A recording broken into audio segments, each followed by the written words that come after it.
Saludos por ahí, toda la banda que nos está viendo. Bienvenidos otra vez aquí a La Tarja. Estamos lavando trastecitos, como saben. Y bueno, el siguiente video no es un top. Soy fan de Dross desde hace como 10 años, entonces siempre había querido decir eso, pero efectivamente este video no es un top. Simplemente les quiero traer por aquí hoy 7 cosas que probablemente no sabías sobre la cocina mexicana o en referente a la gastronomía mexicana. Entonces pues vamos a darle, ¿no? Primero, punto número uno, tenemos el origen del pozole. Este tema yo sé que si tú estudias gastronomía o eres cocinero o estás en el ámbito, pues ya lo sabes, pero el público en general a veces no. Entonces, por eso quise abrir con eso. Bueno, pues resulta que en el Valle de México, alrededor del lago de Texcoco, empieza a florecer la cultura mexica, y uno de sus primeros grandes enemigos eran los tlaxcalas. Estaban ahí más o menos cerca y ambos iban como en crecimiento, entonces se topan de repente, ¿no?, en su crecimiento, y empiezan a tener ahí batallas. Después los mexicas crecen demasiado, que pues bueno, ya no eran un rival para los tlaxcalas, pero de todos modos no los conquistaron, sino que eran como enemigos, ¿cómo se diría? Como enemigos por gusto, ¿verdad? Y desarrollaron un concepto que se conoce como guerras floridas. Entonces, en estas guerras floridas se ponían de acuerdo por decir, no, pues nos vamos a pelear hoy y nos vemos en la cancha a las 5. Entonces ya van a las 5, cada quien con su ejército, y se pelean, por ejemplo, 2 horas y ya, pita el árbitro, se acaba la batalla, cada quien a su casa. ¿Y cuál era el objetivo de eso? Pues capturar soldados del bando enemigo para rituales, ceremonias religiosas. Entonces, imaginemos que se acaba la guerra florida de hoy y los mexicas regresan a Tenochtitlan con los soldados capturados de Tlaxcala. Entonces, en el Teocalli, que pues conocemos a veces malamente como pirámides, arriba pues había como una especie de templo, una especie de capilla dedicada a algún dios. Ahí arriba se sacrificaba al soldado capturado, su cabeza se cortaba, y ahorita les digo qué pasa con la cabeza en el punto número 2. Pero con el cuerpo, generalmente el corazón se sacaba y se metía a este templito, esta capilla, y se dejaba ahí. Se dice que estos lugares nunca se limpiaban, o sea que estaban los corazones en descomposición de todos los sacrificados, por tanto era muy complicado como entrar ahí, ¿no? Pues imagínense el olor, el ambiente que estaba ahí, ¿no? Y el cuerpo, como en aquellos entonces se tenía la creencia de que la vida provenía del maíz, entonces a este soldado que era sacrificado como un ser especial, como un ser sagrado, pues se le daba el privilegio de regresar al maíz, que era de donde había venido su vida. Por tanto, se ponía a hervir con maíz, el cuerpo ya sin la cabeza y sin el corazón. Entonces, como ustedes saben, generalmente la raza humana, entre más oscuro es tu color de piel, más fácil desarrollas una musculatura. Si tomamos en cuenta que todos en México eran morenos en ese entonces, y además pues no había caballos, no había animales de carga, no había carros ni nada parecido, todo el mundo andaba corriendo y tenías que subir montañas y correr distancias y llegar a otra ciudad corriendo, caminando. Y además esta gente eran soldados. Entonces imagínense, tenemos soldados morenos que todo el día corren y suben montañas y andan por todos lados. Entonces imagínense la calidad de nalgas que tenían estos soldados. Pues obviamente con esta calidad de nalga, la parte más codiciada del cuerpo ya hervido pues era la nalga. Esta nalguita se le daba generalmente al soldado que había capturado al sacrificado. Entonces pues me imagino desde el campo de batalla ya estaban así como me voy a comer ese culito. Entonces esa nalga hervida se le daba al soldado que lo había capturado, y el resto del cuerpo se repartía pues entre el ejército y entre la demás gente. Y eso se conoce como el pozole. Obviamente después pues ya con la llegada y la conquista española, esto se prohíbe y el pozole desaparece. Dice la leyenda que reaparece como unos 200 años después en un pueblito de Guerrero que se llama Chilapa. Hay muchas leyendas en torno a eso, que dictan que un obispo iba a ir a comer y las tortilleras no llegaron, entonces se quedaron con el maíz y mejor lo hirvieron con la carne que iban a hacer y surgió el pozole verde, y después de ahí resurge como el pozole, ¿no? Pero ya con carne de cerdo. Y bueno, entonces, punto número 2, para lo que les decía de las cabezas de estos soldados sacrificados.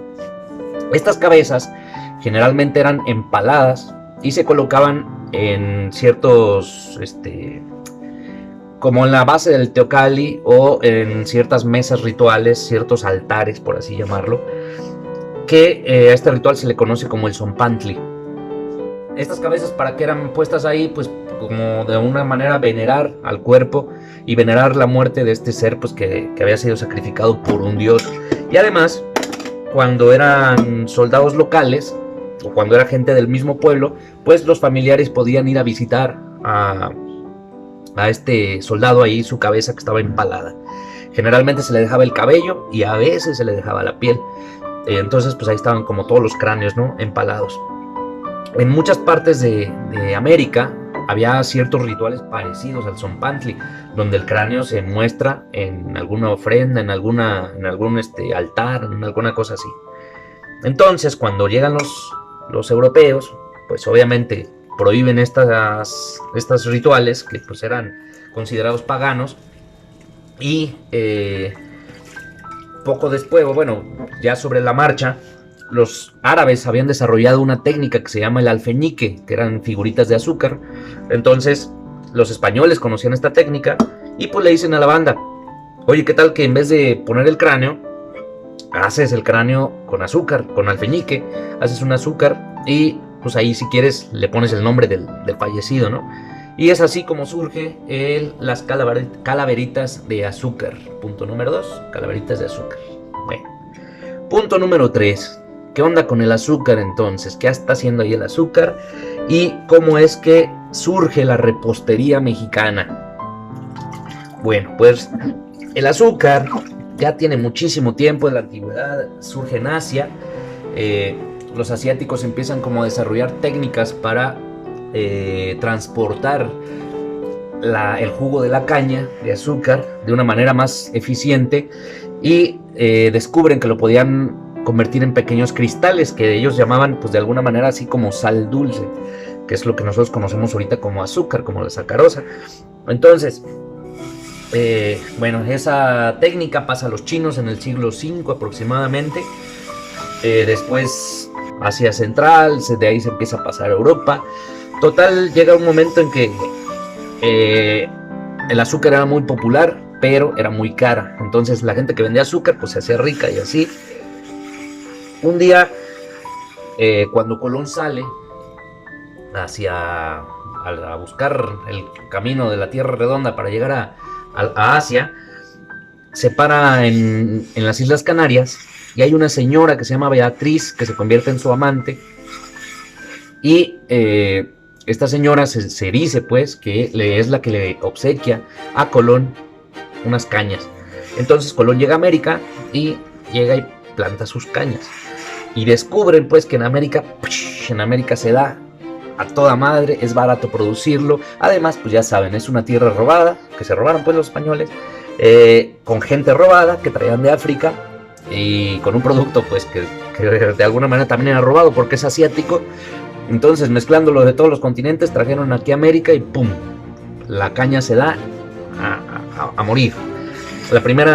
Se dice que el primer cultivo de caña, o el primero así como registrado, es en 1501, o sea, casi luego de la llegada de españoles. Todavía ni siquiera llegaban a México. 1501, en una isla que se llama La Española, está entre Cuba y Jamaica. Entonces ahí es donde surge la primera plantación de azúcar. De ahí pues ya saben, un montón de azúcar. Y entonces, cuando los españoles conquistan todo el territorio mexicano, ya hablando pues de México, ellos querían evangelizar a la gente, querían traerle la palabra de Cristo, pero pues obviamente un territorio tan gigante, pues iban a necesitar ayuda. Entonces, ¿qué es lo que hacen? Empiezan a formar pequeños ejércitos de Cristo en México, es decir, empiezan a formar conventos, seminarios y cosas así. En estos conventos, pues ya saben, todas las niñas que habían matado a sus papás, las niñas indígenas que se habían quedado huérfanas, muchas se van a trabajar a casas de los españoles, otras también se murieron y las otras se van a los conventos para formar este ejército de Cristo. Entonces, como ustedes saben, siempre los conventos pues se han alimentado o se nutren de la caridad. ¿Y qué es lo que uno da de caridad? Generalmente pues lo que te sobra. ¿Y qué es lo que está sobrando en ese tiempo? Azúcar. Entonces tenemos en los conventos un chingo de azúcar. ¿Y qué creen que tuvieran ellas para subsistir, ellas allá dentro de su convento? Pues su huertito de frutas y su vaquita y sus gallinitas, ¿verdad? Y también con el azúcar empiezan a hacer subproductos como el alcohol. Como ustedes saben, el alcohol es una técnica que desarrollan los árabes y que después se las heredan a los españoles y los españoles nos las traen aquí, es decir, la destilación para producir alcohol. Empiezan a producir alcohol de caña y ron y un montón de bebidas, ¿no?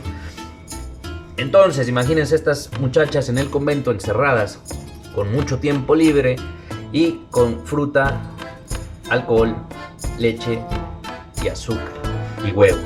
Entonces, con esos ingredientes y con mucho tiempo libre, ¡pum!, empiezan a desarrollar la repostería mexicana, que es lo que conocemos como dulces conventuales, lo que vemos en todas las ciudades coloniales, como Morelia, como Puebla. Entonces ahí se nota mucho la influencia de la dulcería de esta época y es la verdadera repostería de aquí.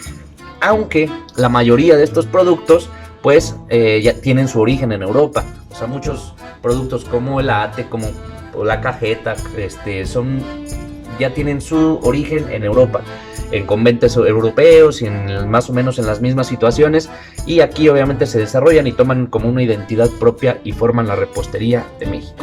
Entonces ese es el punto número 3, la repostería de México. Punto número 4, ¿sabían ustedes que la vainilla obviamente es un producto mexicano, pero sabían que solo se puede dar de manera natural en México? Pues sí, ¿verdad? La vainilla es más patriota que Pancho Villa. La vainilla es un producto que no se da, en otro país no se da. Sin embargo, si ustedes se ponen a buscar, se van a dar cuenta que hay muchos países que producen mucha más vainilla que México. Entonces dices, güey, entonces no, que no se daba. Bueno, pues no se da de manera natural. ¿Por qué? Porque la vainilla necesita de cierta abeja y ciertos insectos para polinizar y que crezcan las vainas. Las vainillas son unas orquídeas. Entonces, para que le salgan las vainas, que es lo que consumimos como vainilla, necesitan esa polinización de estos insectos. Y estos insectos solo existen en México. Entonces, por eso no se da en otro lado. ¿Qué es lo que hacen entonces en otros lados donde producen vainilla? Pues las tienen que polinizar a mano. Cada flor van polinizando a mano. Pero bueno, deja tanto pues que tienen un ejército de personas polinizando vainilla y tienen mucha más producción que México. Pero no se da de manera natural en otro lado. Vale. Punto número 5. Tenemos los chiles. Los chiles naturalmente, la mayoría cuando nacen son verdes y después van madurando. Algunos se vuelven rojos, otros se vuelven amarillos, otros morados, otros pasan por amarillo, luego naranja, luego rojo. Entonces va variando, ¿no? Dependiendo del chile. Pero ¿por qué los vemos verdes? ¿Por qué se ve verde un chile? Imagínense que este es el chile, por así decirlo. Entonces en la corteza, en la superficie, tiene una pequeña capa que está formada por micro laberintos, por así llamarlo, ¿no? Pequeños canales, laberintos que sirven para conducir el agua, para que el agua llegue al fruto y pueda ser conducida y llevada a todas las células y conservar de esa manera las semillas.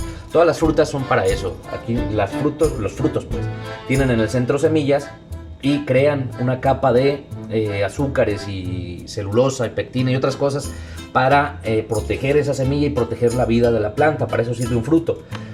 Y en el caso de los chiles, además, generan una sustancia que se llama capsaicina, que produce esa sensación de picor, que nosotros le llamamos, pero que es pues como quemar, para obviamente proteger todavía más a esa semilla y proteger su propia vida. Bueno, pues en esta pequeña capa de microlaberintos que sirven para conducir el agua, resulta que viven unas pequeñas ahí partículas que se llaman clorofilas.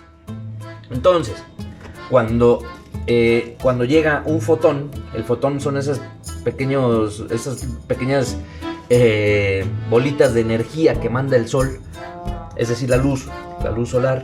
Entonces viene el fotón, se clava dentro de estos laberintos, y como estos laberintos tienen agua, y como ustedes saben, el agua tiene un cierto efecto espejo, entonces el fotón se empieza a rebotar por todo el laberinto, reflejándose en el agua que contiene, y hace que nosotros podamos ver estas clorofilas, que son verdes. Entonces, gracias a ese fotón es que el producto lo vemos verde. Si al producto nunca le da el sol, pues como es el caso de algunos chiles que se producen sin sol, pues quedan totalmente blancos. Nosotros conocemos productos como el espárrago blanco, o pues con el espárrago blanco yo creo que es el mejor ejemplo de estos productos que no dejan que les dé el sol, es decir, que no hagan una fotosíntesis, y de esa manera se quedan totalmente blancos. Bueno, si ustedes han visto así un chile que no le da el sol, pues va a estar blanco. Entonces, una vez que le dé el sol, una vez que le dé, pum pum, rebota fotones y ya lo vemos verde. Pero resulta que poco a poco el chile se va desarrollando, conforme va madurando, va produciendo más ácido ascórbico o vitamina C y betacarotenos. Y los betacarotenos son rojos. Entonces, si tiene poquitos, pues empieza a ver amarillo. Si tiene más, empieza a ver naranja. Si tiene muchos, empieza a ver rojo. Y así. Entonces, por eso es que vemos de ese color a los chiles. Hablando de los chiles, punto número 6. El pimiento morrón. El pimiento morrón, aunque ustedes no lo crean, es un producto de aquí, es un producto mexicano. Pero ¿qué pasa? Si ustedes se ponen a pensar o se fijan, no hay recetas tradicionales de la cocina mexicana, si acaso una por ahí perdida, pero casi no hay recetas tradicionales de la cocina mexicana a base de pimiento morrón. ¿Y por qué es eso? Pues bueno, porque como es un chile que prácticamente no pica, pues tiene poca difusión en el país y en nuestra cultura. Pero es de aquí. Y obviamente se propagó, y hay un montón de variedades de pimiento en toda América. Cuando llegan los españoles, se supone que desde los primeros viajes de Colón, ellos prueban algunas variedades de chiles que existían en esta zona a donde llegan ellos, y el único sabor que pueden como comparar con el sabor del chile, pues es la pimienta que conocían ellos, y precisamente por eso le llaman pimiento. Entonces, como ustedes se acuerdan, Colón lo que andaba buscando era llegar a Asia para comprar y vender especias. Entonces, pues obviamente al encontrarse con este pimiento, pues dice, una especia nueva, pum, la manda para Europa.